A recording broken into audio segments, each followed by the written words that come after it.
Dari gue pertama minta maaf dulu nih sebagai komite wasit ya, komite wasit Serie A gitu. Saya harus menganulir 2 golnya Moiskin. Ini untuk meneruskan takdir Moiskin belum bisa golin. Komite wasit. Ya, tapi pertandingan yang gue boleh bilang bahwa di sini Roma yang babuk dan Inter yang bego memanfaatkan peluang.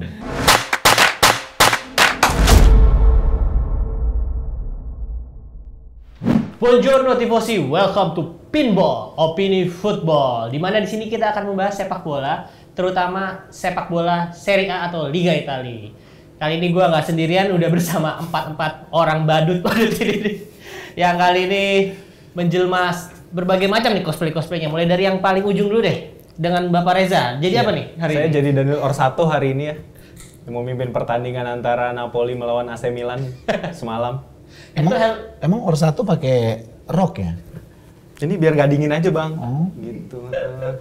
Oke, terus kemudian ada ses nih sekarang.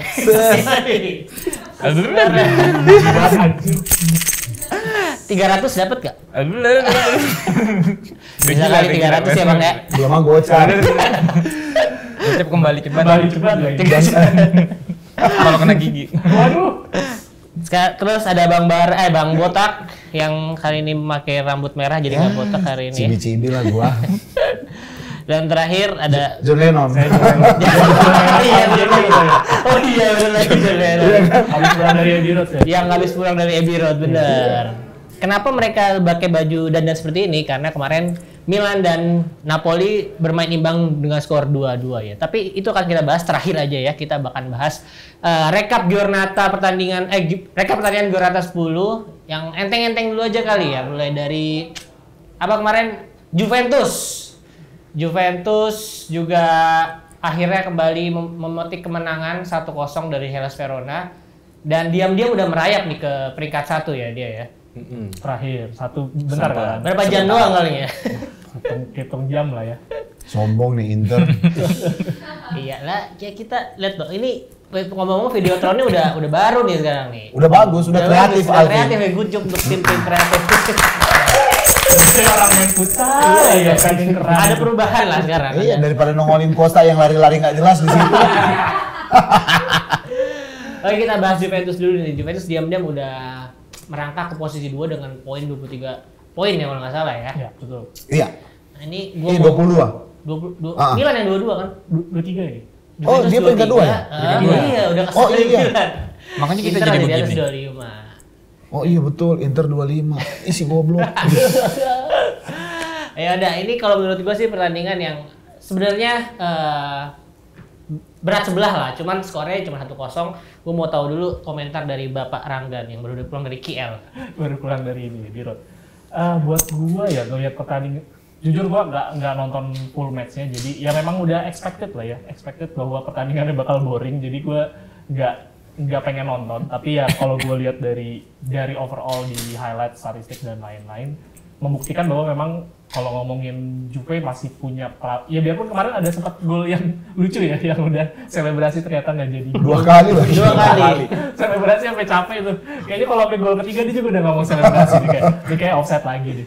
Tapi ya gitu, secara permainan juga ya memang Verona juga lagi bukan jadi tim yang dikdaya juga. Memang beberapa kali ngalamin hasil minor, tapi minornya juga yang kayak gini 1-0, 2-1. Jadi ya buat gue ya selamat lah buat Juve. Nggak secara teknis nggak ada yang bisa gue kritisi juga sih. Ya toh mainnya lawan Verona. Kalau menurut gue sih memang layak menang lah.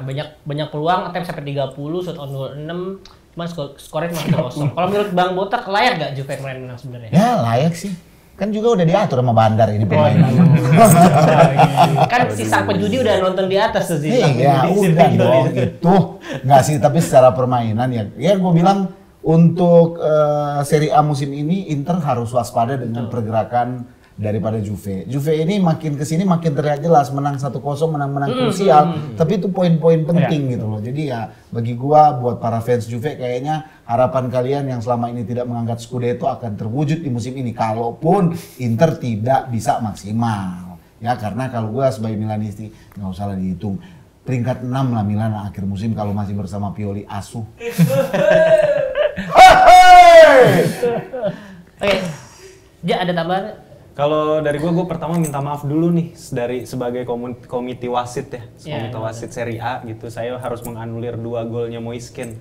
Ini untuk meneruskan takdir Moiskin belum bisa golin. Komite wasit.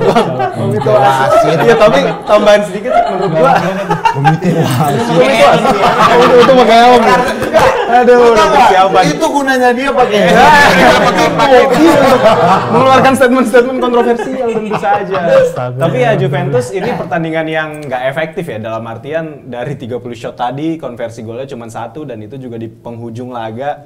Tapi ya overall gue ngeliat permainan Juventus pelan-pelan meningkat ya, diam-diam merayap gitu. Jadi dari sisi serangannya juga udah mulai ada skemanya, udah mulai ada pergerakan-pergerakannya. Jadi ya menurut gue ini berprogresi sih Juve ini gitu dari weekend ke weekend gitu, dari giornata ke giornata. Itu sih paling tambahannya. Sesbara menilai kemarin tumitnya yang offset itu harusnya dipotong atau gimana? Serius loh, dia udah kayak janda-janda yang baru diciri.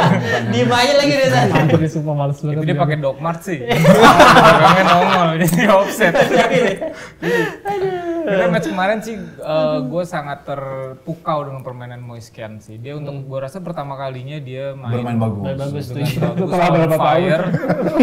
Habis diambil dari Everton begitu. Setelah dikasih kesempatan. PSG pun begitu. Iya bener juga. Penampilan terbaik Moiskin 3 tahun terakhir kali ya.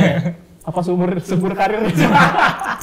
Apakah ini menarik dilihat untuk apakah ini hokinya dia seumur hidup atau semusim ke depan dia kepake kemarin, atau ternyata ini menjadi titik awal dia menjadi salah satu striker yang mengerikan di Serie A. Perlu dilihat sih, ditunggu. Setuju.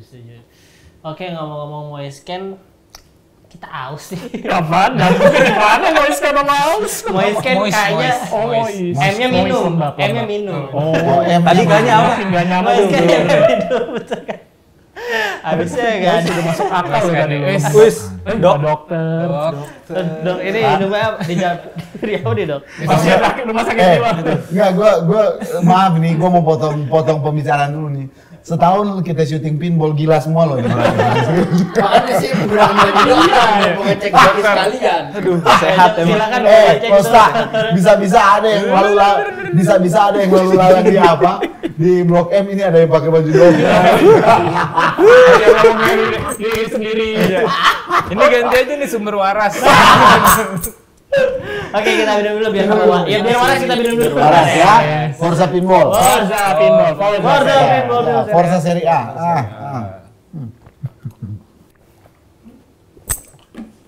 Nah, sebelum kita berlanjut ke pembahasan selanjutnya, gue mau ngingetin kalian dulu untuk subscribe channel ini dan nyalain loncengnya biar kalian nggak ketinggalan tiap ada episode baru. Dikit lagi 10.000 nih. Ada aja nih Alvin nih dia ya. Besok episode selanjutnya kita tunggu akan ada gimmick Ada apa lagi. kejutan. Gua kaget loh. Kayaknya di pinball sini stok bajunya banyak ya. Dokter spesialis. Gua lagi menunggu nih episode selanjutnya kalau ada apa jas ketua MK boleh dong dipakai. Ya kan? Politik ini. Boleh sih. Boleh. Lagi musimnya soalnya kan. MK ya. Waduh. Langsung kasih. Asli bener. Aduh, melorot. Sehat. Buruk gua. Aduh, males banget. Udah nggak kondusif. Jadi mari kita lanjutkan ke pembahasan selanjutnya, yaitu ada tim saingan gue yang masih kokoh di puncak nih dengan unggul 2 poin dari Juventus tadi kan dengan kemenangan. 25 lu ya? Iya, 25 Juventus 23. Dan kemenangan kemarin atas Roma merupakan kemenangan yang menurut gua spesial nih. Nggak seperti lawan Roma biasa-biasanya. Ya, karena ada Lakaka di sana. Tapi sebelum dari pendapat gua mau tahu dulu pendapat Bang Botak tentang pertanyaan kemarin gimana? Nggak berfaedah nih pertandingan ini, Bang. Disuruh bahas sendiri aja. Nah, soalnya gini. Suruh dia ini monolog aja, Bang. pertandingan yang menurut gua gini nih. Pertandingan yang gua boleh bilang bahwa di sini Roma yang babuk dan Inter yang bego memanfaatkan peluang. Ini banjir peluang. Kalau menurut gua sih sebenarnya ada 3 gol lah bisa dikonversi untuk jadi murni gol buat Inter. Karena Roma seperti nggak mau bertanding datang ke pertandingan ini. Mereka udah bawa preman gede yaitu Lukaku, tapi datang ke kandang Inter seperti nggak mau bermain. Penguasaan bola kalau nggak salah sempat 70-30. Jadi bagi gua pribadi ya memang Inter layak menang lewat gol satu semata wayang dari Marcus Thuram.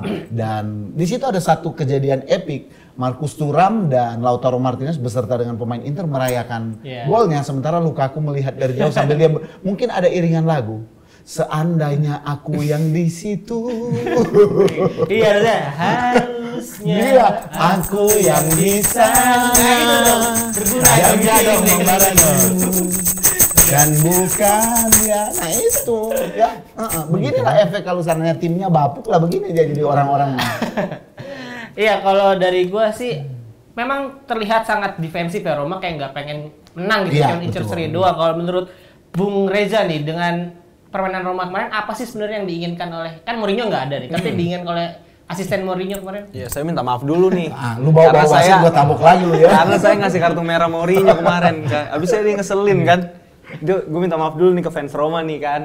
Nah terus kalau menurut gue, dan gue juga keganggu sebenarnya di pertandingan kemarin Bang. Itu temen gue kan tuh yang jadi wasitnya. Soalnya waktu Lukaku megang bola itu peluit dibunyiin terus. Iya kan? Soalnya emang ada di pertandingan itu tuh emang ada ajakan dari fans Inter untuk ngeganggu Lukaku. Dan ngeganggunya ini dari meniupkan peluit setiap Lukaku megang bola. Nah terus tadi pertanyaannya? Iya, maksudnya apa yang diharapkan sebenarnya dari permainan? Maksudnya Gua minjem sendalnya boleh Bang? Iya. Oh iya benar. Pertanyaan itu. Asisten pelatih Roma tuh maunya apa? Menerapkan seperti apa di pertandingan kemarin? Nah ini jawaban seriusnya adalah menurut gua Roma itu bermain untuk tidak kalah. Bukan bermain untuk menang. Iya. Kelihatan banget dari inisiatifnya Roma untuk nggak berani megang bola gitu. Mereka pegang bola, passing langsung ke depan gitu. Mengharapkan ngincer draw dan mengharapkan Lukaku bisa golin gitu dengan mengandalkan fisiknya. Jadi itu sih menurut gue yang dimainkan sama, gue lupa tuh nama asisten pelatihnya si Roma. Iya, lupa gue juga. Iya maaf ya. Costa de Freitas. Iya. Gue lupa. Tapi itu penyebabnya Roma kemarin kayak gitu ya karena mereka bermain untuk tidak kalah. Itu aja sih. Ya, kalau nggak salah Lukaku itu cuma dapat 26 touch dan 17 passing akurat. Jadi megang 90 menit main cuma megang bola 26. Itu kayaknya sih memang dia sengaja agar nggak banyak dipeluitin. Iya, kan dipeluitin itu kan setiap dia megang bola atau bola dia, jadi udahlah jangan banyak Biar nggak ganggu teman-teman yang lain. Dan nggak ngeganggu wasit, takutnya kan salah. Salah paham. Kalau dari pertandingan Lukaku menurut lu gimana Bang Bara? Gue sih kan Inter jujur gue nggak nonton karena gue menabung tidur gue untuk menghadapi Partita lawan Napoli. Dia nggak nonton, ngetem dia di Blok M. Tiduran. Tapi memang di situ sih gue lihat si Roma ini mainnya sangat membosankan banget sih ya. Bahkan gue lihat highlightnya cuma si Cristante doang peluangnya kan. Kayak gitu ya mati kutu karena mental juga kalau dia di stadion kayak gitu sih. Udah jelas nggak bisa berkutik sih lo. Tapi memang pertemuannya Inter sama Roma kan nggak pernah bagus memang. Iya. Roma itu nggak pernah dikdaya, semenjak dipegang Mourinho itu nggak pernah bagus memang. Ya. Bapak Rangga ada tambahan? Buat gua sih abis nonton derby Manchester ya yang begitu begahnya, begitu serunya Badir, masuklah ke pertandingan ini. Ya mending tidur ya. Mending saya tidur gitu. Karena ngelihat permainannya juga nggak ada yang menarik. Tadi peluang Cristante tendangan jarak jauh dan itu aja. Inter yang benar-benar nggak bisa meluangi mengkonversi peluang sebegitu banyaknya. Jadi ya itu asistennya Mourinho kalau nggak salah Amori. Iya, Amori. Iya, Amori. Asisten Mourinho kepanjangannya. Dikira serius ya? Iya Amori, asisten Mourinho. Kan ketahuan. Iya. Lu bongkar-bongkar kartu pinball sih lu. Lupa lagi Amori. Tapi kalau kelihatan dari instruksinya kemarin cuma disuruh mundur dong, mundur gitu. Nggak kalah. Nggak bisa. Maksud gua kayak orang yang ngatur lalu lintas juga begitu semua, sama instruksinya begini semua. Jadi ya nggak ada value-nya buat gua. Ya Inter harus layaknya menang kemarin tapi nggak butuh 80 menit untuk menang sih, harusnya setengah babak sih udah 2-0 udah close the game gitu, harusnya bubaran aja. Ada tambahan dari gua. Sebenarnya gini loh, Inter ini mungkin punya respect sama Jose Mourinho karena sudah memberikan treble winners ya. Ini Inter ini agak sedikit gua nggak suka nih, agak gua benci kenapa? waktu lawan Milan dengan permainan model begini, kalau Roma kayak Milan nih, ini bisa 18-0 nggak tahu itu. Tapi ini Inter ini ya kayak tai nih, lawan Roma 1 gol aja susah payah mereka cetak gol. Mereka kayaknya menghargai treble winner yang dikasih sama Jose Mourinho. Masih Gak enakan. Gak enakan. Iya, kalau dari kacamata gue sendiri sih, Mana? oh iya nggak pakai. Tapi kalau ada si Mahardika begini nih, Mahardika nih. Mahardika gitu kemarin. Iya, kalau dari gue sih memang Inter Asisten Mourinho. Rangga lagi on fire kayak Moiskin. oh dia ngumpul dari kualitas. Ngumpulin dia, nulis gokil. Aduh, dari luar negeri itu jokesnya. Iya, mungkin sedikit dari gua ya di babak pertama memang Inter sangat mendominasi, bahkan nggak ada shoot on goal, shoot on target segala macam nggak ada tuh dari Roma. Benar-benar satu arah doang pertandingannya. Baru di babak kedua adalah sedikit-sedikit dari Krusnodar Cristante yang mampu di save oleh Sommer dengan baik, yaitu save yang sangat berharga, sangat penting banget. Karena kalau misalnya kebobolan itu gue yakin Inter akan drop tuh mental, kan udah berkali-kali coba banyak kesempatan tapi nggak ada yang berhasil. Iya, itu kan udah ya apes lah, aber lah kalau bahasanya mungkin ya. Nah, tapi di sini yang menarik adalah ketika Emang ada menarik. ketika Simone Inzaghi itu berani memasukkan si Aslani menggantikan Calhanoglu, padahal dia belum unggul gitu. Ini betul. salah satu perjudian juga sih ya. Tapi memang mungkin salah satu alasannya adalah si Calhanoglu udah kartu kuning. Iya. Salah satu perjudian juga, Iya. memang judi ini. Tapi berhasil. Tapi berhasil. Si Gamblingnya dia berhasil. Gambling yang bagus. Iya, si Aslani memberikan long ball yang sangat bagus ke Di Marco, dan Di Marco bisa kontrol dan ngasih crossing yang terarah ke Thuram, jadi 1 gol yang sangat berharga. Dan dia di depan bapaknya kemarin datang Susil Lilian Thuram, jadi ya proud father lah jadi. Batu. Bapak Thuram. Terus Lanjut. ya oke ya, hasil ini akan ya membuat Inter sementara kokoh di peringkat 1, dan gua harap sampai Giornata 8 lah terus-terusan. Jonathan Udah gila juga. Kayaknya nih. gila Ki. Dia apa sih menang kan? Iya. Oke, Dia menang, dia gila. kita ke pertandingan selanjutnya, ke pertandingan Nami. Boleh bilang. Oh, apa pertandingan apa? Nami.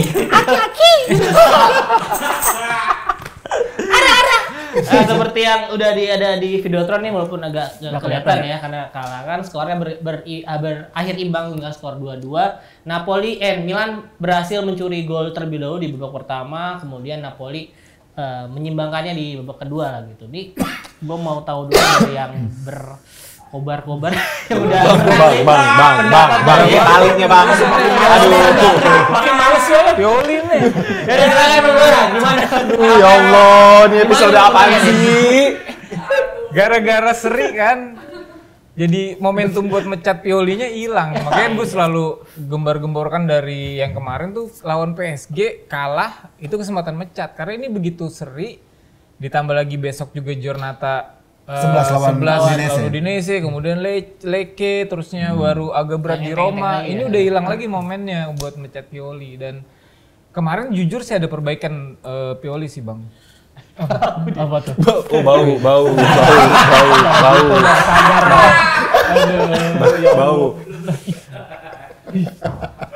Apa perubahannya Bang Bara? Kalau gue giting lu. Ngaco tinggal. Coba deh, bang. Aduh, ya Allah.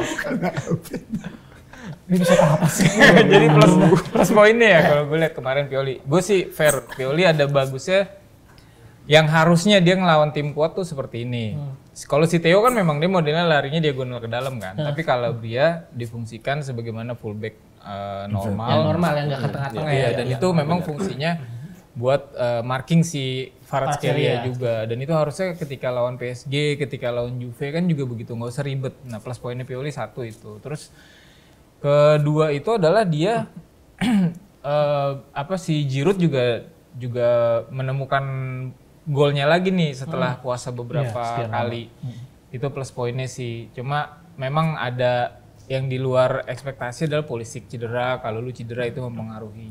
Nah, Pellegrino juga cedera. Pellegrino yang baru main bentar. Cuma minus poinnya adalah kenapa setelah 2-0 dia tidak bisa mempertahankan keunggulan, dia tidak bisa memberikan instruksi yang jelas, itu sih. Iya. Ya kalau menurut gue ya, pertandingan kemarin tuh kedua pelatih sama-sama nggak siap gitu. Rudi Garcia itu sebenarnya kan tahu harusnya si Pioli dengan Milannya ini mainnya crossingan mulu. Tapi kenapa bisa kebobolan dua-duanya dari crossing bahkan kan? Nah menurut Bung Rangga gimana Bang? Dari kacamata saya ya. Ya gue nggak pakai kacamata tadi. Ya dan Saya ada kacamata di dalam. aduh kolos banget. Iya kalau dilihat dari ini juga sama kayak Bang Bara. Ini ada jadi kehilangan momentum Napoli untuk mecat Rudi Garcia karena jadi seri. Jadi dua fans ini kayaknya berebutan yang mau dipecat duluan yang mana. Sama gitu. Roma juga sebenarnya. Iya. Jadi ini udah 2-0 kemarin gue udah berharap babak kedua bakal lebih parah daripada ini. Ternyata malah bisa recovery dari golnya Politano. Moralnya balik lagi dan nyaris kayaknya di babak udah 20 detik terakhir Kvaratskhelia tendangannya dan itu udah berhasil mengalahkan Calabria setelah sekian lama. Tapi tetap setelah pertandingan Calabria masih happy. Jadi mau dia kalah 10-0 selama Kvaratskhelia bisa dikantongin sama dia tetap Masa cuma itu doang kebanggaannya dia. CV-nya dia bagus-bagusnya cuma itu doang. Isinya cuma bisa ngantongin Kvaratskhelia gitu. Tapi ya balik lagi dari sisi permainan Napoli spesifik teknis di sisi Di Lorenzo pada saat kemarin transisi ke belakang selalu sering telat turun, jadi ada karena kartu kuning juga kan tadi. Terus Elmas juga mainnya terlalu ke depan, jadi ketika ada transisi ke belakang selalu telat turun, malah sampai Lobotka jadinya dia harus nge-cover 2-3 pemain, jadinya di gelandang kalah jumlah lah. Itu yang mengakibatkan kan akhirnya 2-0. Jadi buat gua banyak yang harus dipelajarin lagi sama si Rudi Garcia untuk transisi ke belakangnya, karena ini kejadian juga mirip-mirip kayak lawan Fiorentina sih. Gitu. Iya. Kalau menurut Bang Botak, kan Milan udah unggul duluan 2-0 nih di babak pertama selesai. Nah, harusnya babak kedua tuh Milan melakukan apa biar keunggulannya tuh sampai menit 90. Ganti pelatih. Ganti pelatih tengah pertandingan. Kalau menurut gua sih sebenarnya waktu Milan udah unggul nih babak pertama ya 2-0. Ya udah pulang aja mereka. Mental babak kedua. Iya. Kacamata gua. Kan kita di grup semalam juga udah bahas. Rangga waktu itu memang udah berharap bahwa Napoli bakalan kejebolan lagi nih di babak kedua. Tapi bagi gua menganalisa seluruh pertandingan Milan. Babak pertama Milan itu nggak ada bagus-bagusnya. Milan beruntung karena 2 kali kesempatan lewat crossing si Pulisic maupun crossing si Calabria bisa dikonversi menjadi gol oleh seorang Oliver Giroud. Tapi selebihnya dari itu, dari mekanisme maupun strategi permainan kan nggak ada jelas-jelasnya sama sekali. Bagi gua pribadi ya ini adalah penyakit yang mungkin kalau boleh kita bilang ini adalah penyakit kanker yang sudah memasuki stadium 4 buat Milan. Karena setelah babak kedua mereka menggantikan si Pellegrino, gua ngomong waktu itu sama Rangga. Gua bilang pasti nih Pellegrino ini akan diincar sama pemain Napoli dengan kecepatannya si Politano. Ini pasti bakalan bawa belur. Benar kan? Memang gol pertama kan kelalaian dia, seharusnya dia bisa mengorbankan diri untuk menyundul Itu dia bola. debut pertama kali ya? Dan ya nggak bisa disalahin juga. Iya, gue bisa memaklumi ini anak pendatang baru usia 20 tahun. Tapi ada satu yang lucu. Di komenan, jadi gue di Milan News, ini Milan News ini fanpage-nya mereka. Gue baca komenan, semua mempersalahkan Paolo Maldini loh untuk Pellegrino. Padahal kan ini rekrutan Fulani sama Mukanda. Hah? Ini fans Milan ini pada sakit jiwa, ngapain lu masalahin orang yang ada di sini? Pukul. Iya, cuma bagi gue pribadi satu. Pioli sudah waktunya memang dievaluasi. Secara permainan gak ada berkembang sama sekali. Sama kayak Bara bilang, seharusnya di posisi 2-0, di babak kedua mereka bermain disiplin. Udah gak perlu lagi sok jagoan lu mau terlalu terbuka. Nah Pioli main terbuka dengan komposisi pertahanan seperti itu ya. Inilah hasilnya. Iya, harusnya dengan 3-5-2 ini bisa mainnya bisa lebih rapi dan nambah gol lagi. Atau pemainnya jadinya nggak ada yang cedera karena maksain dia harus main Jadi terbuka gini, kayak gitu. jadi gini terlalu brutal menurut gua. Terlalu brutal dan bagi gua pribadi sama kayak Rangga bilang. Ini kan Rudi Garcia kan bermain boleh dibilang ketika ketinggalan 2-0 dia akan menyerang. Betul. Nah, Milan seharusnya bermain smart dengan mengandalkan ya udah bermain tenang sambil mengandalkan serangan balik memanfaatkan kekosongan yang ada di Napoli. Tapi ya mau bicara sama pelatih Botak itu percuma. Ya gara-gara dia kita bisa berdandan sama kayak orang gila seperti ini. Oke, Pak Orsato. Giro, di Giroud udah mulai komen juga bang, ya kan? Iya. Setelah Calabria, Gimana Giroud di Pinball? diganti dia. Ini kan, kita lihat komennya Giroud. Ya dia bilang bahkan setelah menang 2-0 aja nggak ada instruksi khusus dari pelatih. Enggak jadi setelah kejebolan 2-1. 2-1 nggak ada instruksi khusus. Ini Dari harus pelatih, bermainnya kita main gimana? seperti Mau apa? defend atau mau menyerang gitu. Oke. Pak Arsato ada tambahan?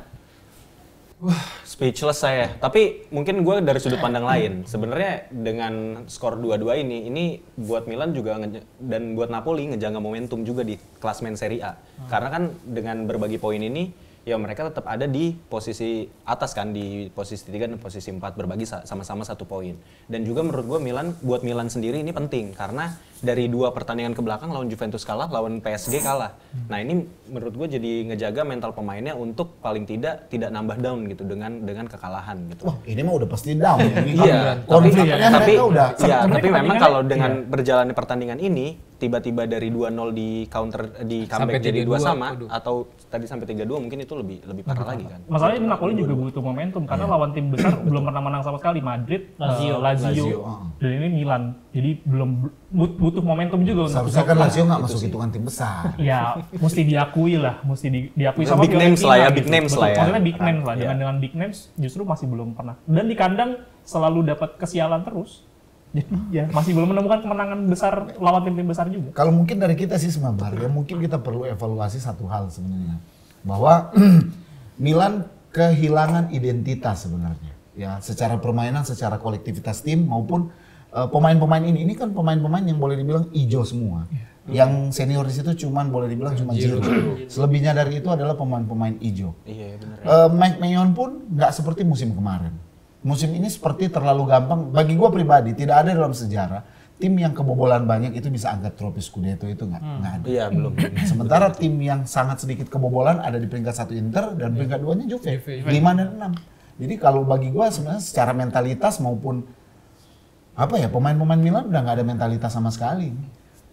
Tapi kalau komentar sotoy gue bang, menurut gue mungkin pemain-pemain juga harus berani untuk ngambil decision aja kalau ke depannya gitu ya. Kalau dan Giroud juga harusnya mungkin lebih berani gitu untuk dia ngasih semangat atau apa gitu. Gak ada gue ngeliat gestur itu gitu. Masalahnya Giroud itu bukan tipikal seperti Zlatan. Jadi dia leader. bukan leader, dia bukan mental sama kayak Zlatan. Tapi sebenarnya ada satu kesimpulan yang mungkin boleh kita ambil. Kita akan lihat perkembangan ke depan. Iya. Pemain Milan sekarang sudah mengambil satu keputusan, yaitu memberontak melawan Pioli. Percaya? Iya. Dilihat dari statement Iya. terakhir itu Apalagi sebenarnya dari statement Giroud itu membuktikan itu gitu ya. itu statement rebellion. Dari gestur di lapangan Iya, juga mereka kayak mainnya udahlah main gua seenak-enaknya gua gitu, gua nggak mau dengerin pelatih. Dan Leao juga menurut gue di pertandingan ini kayak main-main gitu loh. Iya, jadi Kayak mereka udah iya. dalam artian nggak comfortable dengan pelatih ini. Iya, Itu, intinya itu, seperti itu. Itu ya mungkin gestur-gestur Nah, bahkan terselubung. Pioli juga mengeluarkan statement kan. Dia akhirnya sudah tidak memikirkan masa depan.